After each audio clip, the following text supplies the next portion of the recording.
গত সোমবার পূর্ব লন্ডনের স্থানীয় একটি হলে সুনামগঞ্জ জেলা ওয়েলফেয়ার অ্যাসোসিয়েশন ইউকের নবগঠিত কমিটির অভিষেক অনুষ্ঠিত হয়েছে। সংগঠনের সভাপতি ইঞ্জিনিয়ার হাবিবুর রহমানের সভাপতিত্বে এবং সাধারণ সম্পাদক সাবেক কাউন্সিলর রুহুল আমিন ও নিয়াজ চৌধুরী যৌথ পরিচালনায় অনুষ্ঠানে পবিত্র কুরআন থেকে তেলাওয়াত করেন হাসনাত আহমেদ চুন্নু। অনুষ্ঠানে প্রধান অতিথি হিসেবে উপস্থিত ছিলেন টাওয়ার হ্যামলেটস কাউন্সিলের স্পিকার কাউন্সিলর সুলুক আহমেদ। আরও বক্তব্য রাখেন কাইয়ুম মিয়া, মোহাম্মদ আবু ইয়াসিন সুমন, জিল্লুর রহমান এমবি, জিল্লুর হোসেন এমবি এবং চ্যানেল এসের সিইও তাজ চৌধুরী সহ আরও অনেকে। আমরা সুনামগঞ্জ জেলা ওয়েলফেয়ার অ্যাসোসিয়েশনের আজকে আমরা অভিষেক অনুষ্ঠান করলাম। এটি একটি ঐতিহ্যবাহী সংগঠন, এক যুগ পার করলো।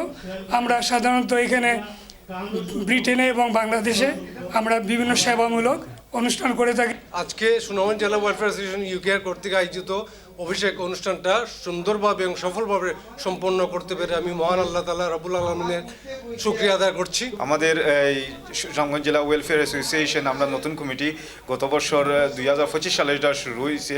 এর আগে আমরা 2014 সাল থেকে এই সুনামগঞ্জ জেলা ওয়েলফেয়ার অ্যাসোসিয়েশন সকলের ধন্যবাদ জানালাম।